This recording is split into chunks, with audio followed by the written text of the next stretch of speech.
কাপড়গুলো বাতি হয়েছে বেশি। আর কতদিন পরে পাইকেই যাবে তাই না? হ্যাঁ, কাঁঠাল পাকার সময় হয়ে এই গাছে কাঁঠাল আজকে? আজকে নতুন গাছের কাঁঠাল নি না? হ্যাঁ। এটা খাই টেস্ট দেখি কেমন আছে। কোনটা নিবা? এইটা নিই, এটা ছোটটা নাও। হ্যাঁ। আর বেশি দিন নাই, সব কাঁঠাল পাইকে যাবে, যা গরম ছাড়ছে। আমাদের কাছে কাঁঠালটা কিন্তু বৈশাখ মাস থেকেই পাকতো না? হ্যাঁ। দাদা বাড়ি চলে আসছি কাঁঠাল নিতে, তো কাঁঠাল তো পাড়ে নিলাম। বৌদি বাড়িতে নাই, দেখেন রান্না বসাইতে বৌদি কোথায় গেছে, মনতা ভাই দোকানে গেছে। ঝোল ফুটতেছে তরকারি। হ্যাঁ, ঝোল ফুটতেছে। যাই হোক, দেখেন গাছ ভরা কাঁঠাল, এবার প্রচুর কাঁঠাল ধরছে। আর এই গাছের কাঁঠালটা পাকলে যা মিষ্টি আর সেই গোলা হয়, একদম আমের রসের মতো। তো আজকে এই কাঁঠালটা দিয়ে চিংড়ি মাছ দিয়ে রান্না করবো। চলেন বাড়িতে যাই। এই হচ্ছে চিংড়ি মাছ, দেখেন মাছগুলো তো দারুণ আছে তোমার, সাইজটা বড় বড় আছে না? হ্যাঁ। তুমি বাইচে বড়গুলা নিছো নাকি? বড়গুলা রাখছি, এই দমনির যে কাকু আসে, হ্যাঁ, দমনি থেকে, সেই কাকুর থেকে রাখছি চিংড়ি মাছগুলো আজকে। খুব সুন্দর হয়েছে আজকে মাছগুলো। আর হচ্ছে দেখেন, এই যে হচ্ছে কাঁঠাল। তো সবার প্রথমে আমি মাছটা বাইছে ধুয়ে নেব।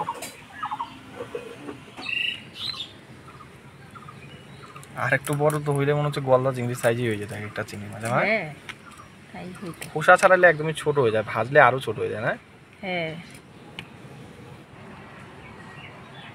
কয়েকদিন পর আজকে কিন্তু একটু মেঘলা মেঘলা করছে না আকাশটা? হ্যাঁ, আর যে কয়েকদিন ধরে গরম দিল, সেই গরমেও একটা অবস্থা খারাপ করে ফেলছে। আজকে একটু মেঘলা মেঘলা ওয়েদার আছে, সাথে হাওয়া চলতেছে, যার জন্য একটু ওয়েদারটা একটু ঠান্ডা ঠান্ডা আছে না?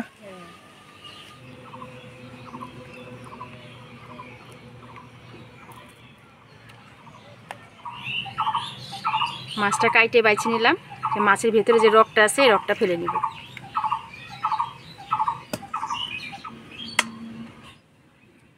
চিংড়ি মাছগুলো কাইটে বাইছে নিলাম, এবার ধুয়ে নিব।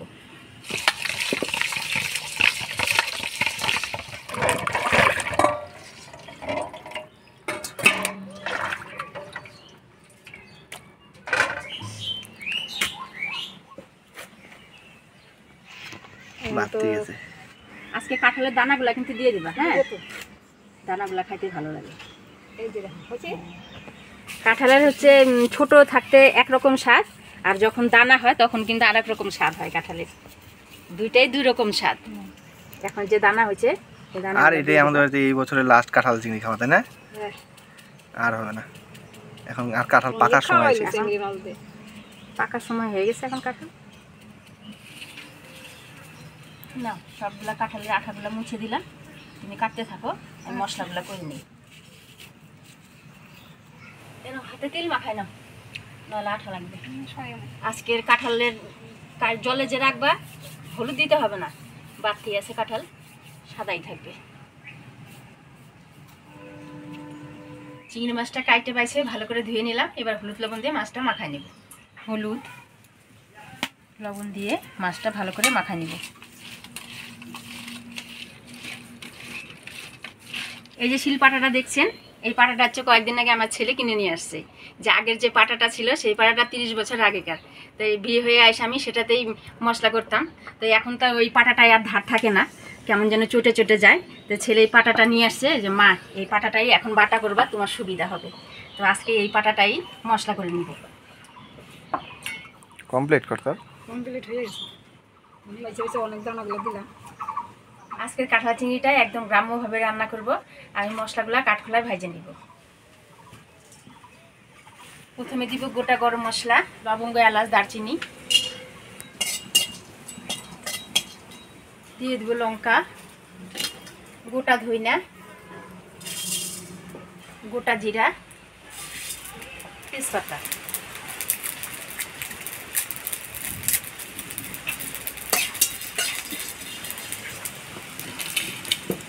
এবার কাঁঠালগুলো সিদ্ধ করে নিব।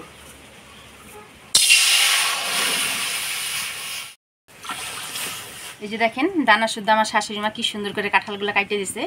এবার এটা আমি অল্প লবণ দিয়ে হালকা সিদ্ধ করে নিব।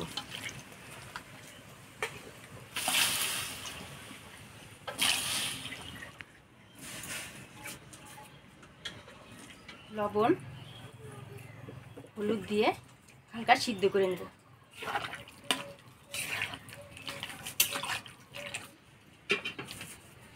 প্রথমে বাটি নেব আদা, আচ্ছা মানে নতুন শিলটা ওটাতে বাটলা না? ওটা একটু তেলতেলা করতে হবে। কাটতে হবে নাকি? হ্যাঁ, কেমন যেন খুদ্রা খুদ্রা হয়ে আছে। আপাতত এটা দিয়ে কাজ চালাই।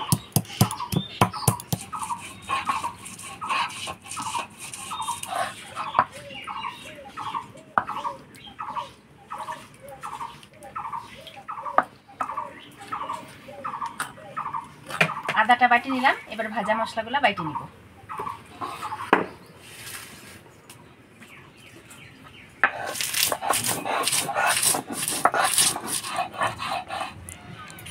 আদাটা কতটা সিদ্ধ হয়েছে,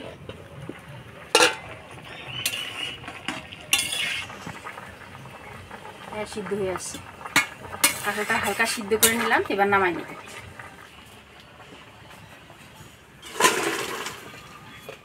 কাঁঠালটা নামাই নিলাম, এবার মাছগুলা ভেজে নেব। কড়াই গরম হয়ে গেছে, দিয়ে দিব তেল। মাছগুলো দিয়ে দিব।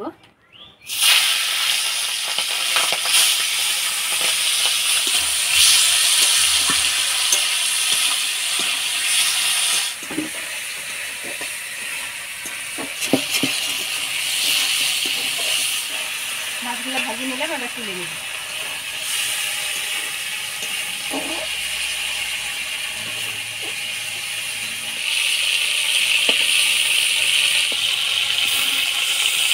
কাঁঠাল চিংড়িতে আলু দিব। এখানে দেখেন আলুটা আমি ডুমো ডুমো করে কাটিয়ে নিয়েছি। এবার এই আলুটা হলুদ লবণ দিয়ে ভাজে নিব। হলুদ লবণ,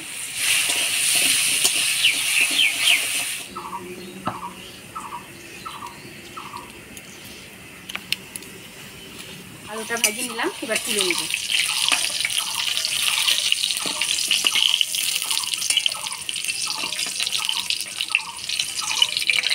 ফোড়নে দিয়ে দিব শুকনো লঙ্কা গোটা জিরা, শুকনো লঙ্কা গোটা জিরা। দিয়ে দিব পেঁয়াজ কুচি,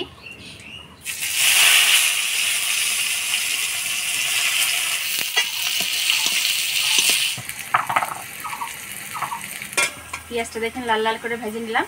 এবার দিয়ে দিব টমেটো কুচি,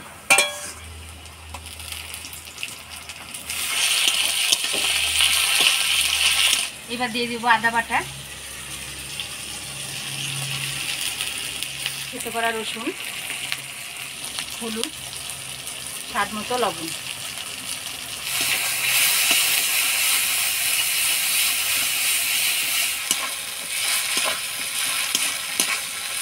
ভালো করে নাড়াচাড়া করে নিলাম।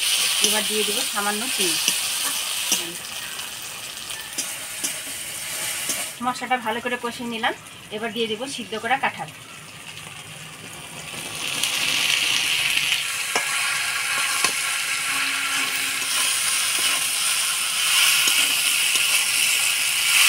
এবার দিয়ে দিব ভাজা আলু।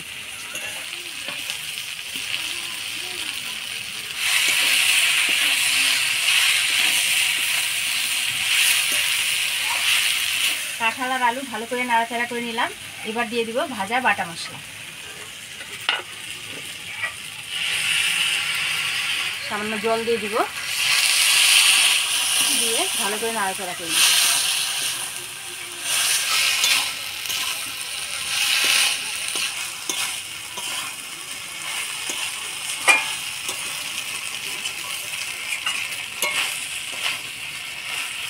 ভাজা মশলা দিয়ে ভালো করে নাড়াচাড়া করে নিলাম। এবার জল দিয়ে দেব।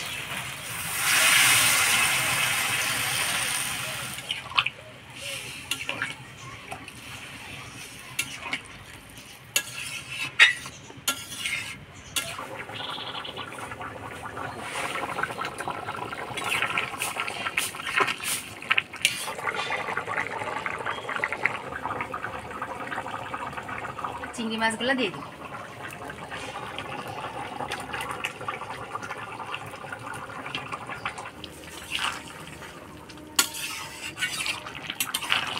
কয়েকটা চিংড়ি মাছ রেখে দিলাম। এই চিংড়ি মাছ কয়টা বাইটে কাঁঠাল চিংড়িতে দিয়ে দিব। কাঁঠাল চিংড়িতে বাইটে দিলে পরে ঝোলটা আঠা আঠা হয় আর খাইতেও খুব স্বাদ লাগে। এবার চিংড়ি মাছ কয়টা বাইটে দিব।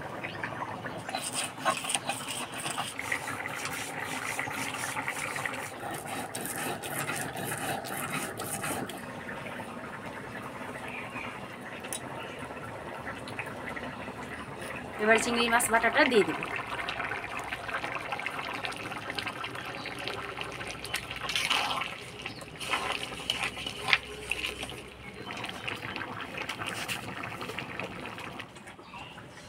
কাঁঠাল চিংড়ি রান্না হয়ে গেছে, এবার নামিয়ে নেব।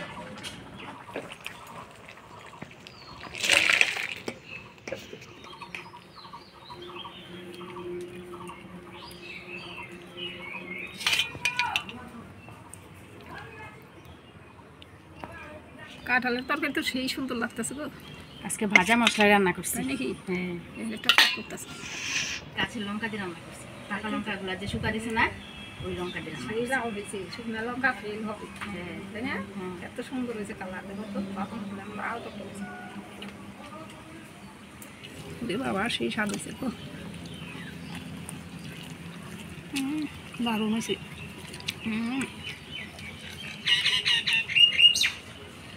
ভাজা মশলায় রান্না করলে না তরকারি স্বাদই আলাদা। হ্যাঁ, সেন্টটা ভালো হয় না? ভাজা মশলার আবার সেন্টটা ভালো না? হয়তো হ্যাঁ, কি সেন্ট হয়েছে না, খুব স্বাদ হয়েছে।